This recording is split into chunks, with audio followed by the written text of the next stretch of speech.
بسم اللہ الرحمن الرحیم۔ لوگوں نے اس لڑکی کو مسلمانوں کے نبی آخر الزماں سرور کائنات حضرت محمد صلی اللہ علیہ وآلہ وسلم کی حدیث سنائی، میرے بعد کوئی نبی نہیں آئے گا۔ وہ لڑکی کہنے لگی، محمد کی حدیث بالکل صحیح ہے، ان کے بعد کوئی مرد نبی نہیں آئے گا، لیکن میں تو عورت ہوں اور نبیہ ہوں۔ دوستو، ہوارزن کے قبیلہ بنو تمیم کی سرکردہ عورت جس کا نام سجا بنت حارث تمیمہ تھا، عیسائیت کی پیروکار تھی، لیکن جیسے ہی اس نے سنا کہ مسلمانوں کے نبی حضرت محمد صلی اللہ علیہ وآلہ وسلم وفات پا گئے ہیں، اس عورت نے نبوت کا دعویٰ کر دیا اور فرمایا کہ اب سے میں ساری دنیا کے لیے رہبر ہوں۔ سجا بنت حارث دجلہ و فرات کے درمیانی علاقے الجریرہ کی رہنے والی تھی۔ وہ عالم شباب اور اپنے قبیلے کی سب سے خوبصورت اور بااثر لڑکی تھی۔ غیر شادی شدہ ہونے کی وجہ سے مردوں کی توجہ کا مرکز بن چکی تھی۔ اس کے حسن کے متعلق مورخ لکھتے ہیں کہ بنو تمیم میں اس سے زیادہ حسین عورت کوئی موجود نہ تھی، اور سجا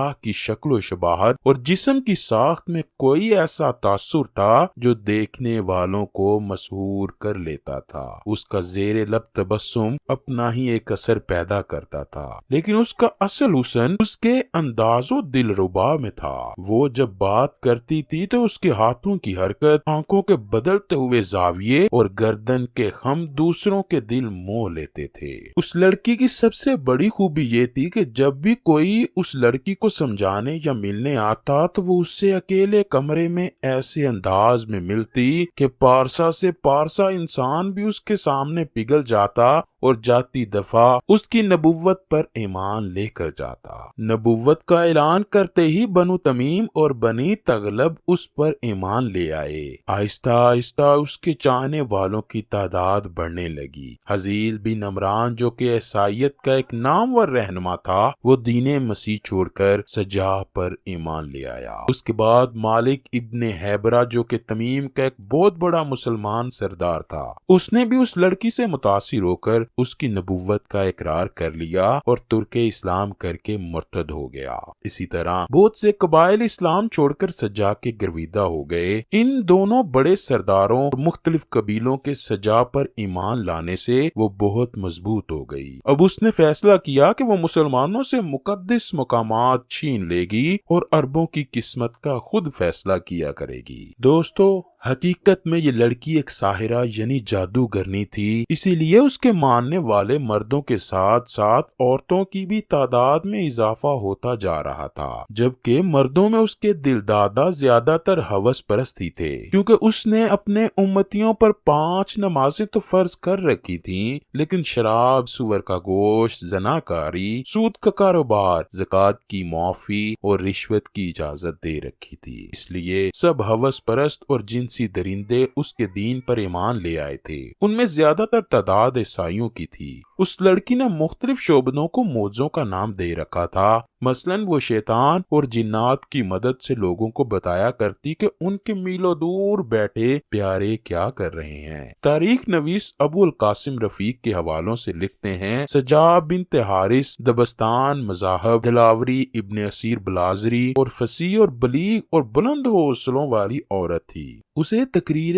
گویائی میں ایک فن حاصل تھا۔ فہم جودت و طبع اور اصابت رائے میں اپنی نظیر نہیں رکھتی تھی۔ ایک تو عالم شباب تھا، دوسرے انداز دل ربائی تھا، اور تیسری یہ کہ اس نے شادی نہیں کی تھی۔ دولت والے، جگیروں والے، تاجر جن کا مال سینکڑوں اونٹوں پر آتا اور جاتا تھا، اس کی رفاقت کے امیدوار تھے۔ وہ اپنا دامن بچائے بھی رکھتی اور کسی کو مایوس بھی نہ کرتی۔ ناظرین گرامی، یہ لڑکی کہنا تھی یا نہیں، البتہ اپنے ناز و انداز سے وہ جس طرح پتھروں کو بھی موم کر لیتی تھی، اس سے یہ یقینی تاثر ابھرتا ہے کہ وہ ساحرہ تھی۔ یہ اس کا ظاہری روپ تھا جو اس نے نبوت کا دعویٰ کیا ہوا تھا، جو دراصل بہروپ تھا۔ اس نے اندرونی طور پر اپنے کردار میں ابلیسی اوصاف پیدا کر لیے تھے، اور وہ اس مقام پر پہنچ گئی تھی جہاں انسان مکمل ابلیس بن جاتا ہے اور اس میں مسحور کر لینے والے اوصاف پیدا ہو جاتے ہیں۔ خیر، اس جھوٹی نبوت کی دعوے دار لڑکی سجا کی عسکری قوت میں بے پناہ اضافہ ہو گیا، یہاں تک کہ اس نے یمامہ میں میں مسلمہ کذاب کے علاقوں پر اپنا قبضہ جما لیا۔ یاد رہے یہ وہی مسلمہ کذاب ہے جس نے رسول اللہ کی حیات مبارکہ میں ہی نبوت کا دعویٰ کر دیا تھا، لیکن اس نے یہ نہیں کہا تھا کہ رسول اکرم صلی اللہ علیہ وآلہ وسلم اللہ کے رسول نہیں، بلکہ اس نے یہ دعویٰ کیا کہ وہ رسالت میں برابر کا شریک ہے اور اس پر بھی وہی نازل ہوتی ہے۔ اس نے رسول اللہ صلی اللہ علیہ وآلہ وسلم کی خدمت اقدس میں خط لکھا تھا کہ وہ نبوت میں آپ کا برابر کا شریک ہے اور عرب کی سرزمین حضور علیہ الصلوۃ والسلام کی نصف اور نصف اس کی ہے۔ مفسرین لکھتے ہیں کہ جب یہ خط رسول اکرم صلی اللہ علیہ وآلہ وسلم کے پاس پہنچا تو آپ نے قاصد سے کہا اگر قاصد کا قتل جائز ہوتا تو میں تجھے ضرور قتل کر دیتا۔ خیر، جب اس جھوٹی لڑکی نے یمامہ میں مسلمہ کذاب کے علاقوں پر جہاں مسلمہ نے نبوت کی دکان سجا رکھی تھی پر قبضہ کرنے کی ٹھانی اور نکل پڑی تو مسلمہ بھی اس کا جواب دینے کے لیے آگے بڑھا، مگر وہیں حضرت ابوبکر صدیق کا بیجا لشکر آنے کی خبر ملی تو وہ رک گیا اور وہ سجاد سے مذاکرات کے لیے تیار ہو گیا۔ مسلمہ کذاب جو 100 سال کا تھا، اس جھوٹے نبی نے جھوٹی مدعیہ نبوت کی مقبولیت سے خائف ہو کر مبارکباد اور تحفے بھیجے اور ملاقات کی۔ جیسے کہ آپ کو بتایا جا چکا ہے کہ یہ لڑکی ساحرہ تھی اور اس کا جادو مسلمہ پر بھی سر چڑھ کر بولا، وہ اس کے حسن کا دیوانہ ہو گیا۔ مورخ لکھتے ہیں کہ مسلمہ اور سجاد 3 دن اور 3 راتیں خیمے سے باہر نہ نکلے۔ خیمے میں صرف کھانا شراب جاتی، باہر کے لوگ پریشان ہوتے رہے کہ یہ کیا معاملہ ہے۔ آخر چوتھے روز وہ باہر نکلے۔ سجاد کے چہرے پر شرم و ندامت کے تاثرات آ گئے۔ یہ اس وقت آئے جب اس نے اپنے مسلح آدمیوں کو دیکھا، وہ سر جھکائے ہوئے اپنے لشکر میں پہنچی۔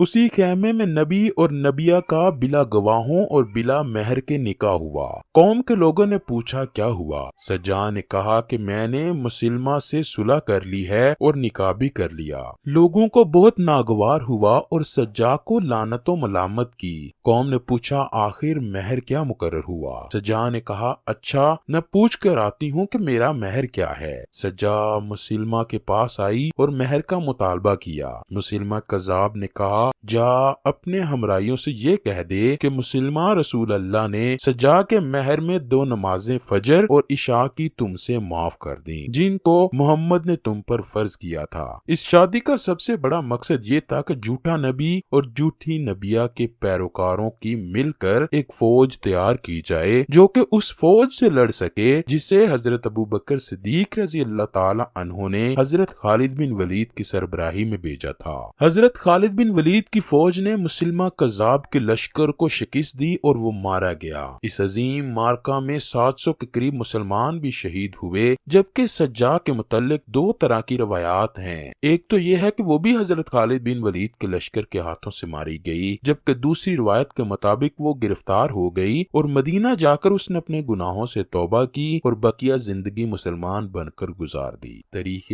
اسلام جلد 1 صفحہ نمبر 294۔ ناظرین گرامی، رسول کریم صلی اللہ علیہ وآلہ وسلم کی حدیث پاک ہے کہ قیامت اس وقت تک قائم نہ ہوگی جب تک 30 جھوٹے دجال نہ نکلیں۔ ان میں سے ہر ایک کو یہی گمان ہوگا کہ وہ اللہ کا رسول ہے، جبکہ ان میں سے 4 عورتیں ہوں گی۔ اللہ اکبر۔ آئیے ناظرین گرامی میرے ساتھ اس جملے کو دہرائیے، بے شک اللہ ایک ہے اور محمد صلی اللہ علیہ وآلہ وسلم اللہ کے آخری نبی اور رسول ہیں۔ اے اللہ پاک ہماری زندگی کو اسی عقیدے پر قائم رکھنا اور ہماری موت بھی اسی عقیدے پر ہو۔ کمنٹ سیکشن میں آمین ضرور لکھیے گا، نہ جانے کس کی آمین قبول ہو اور ہماری یہ دعائیں مقبول ہو جائیں۔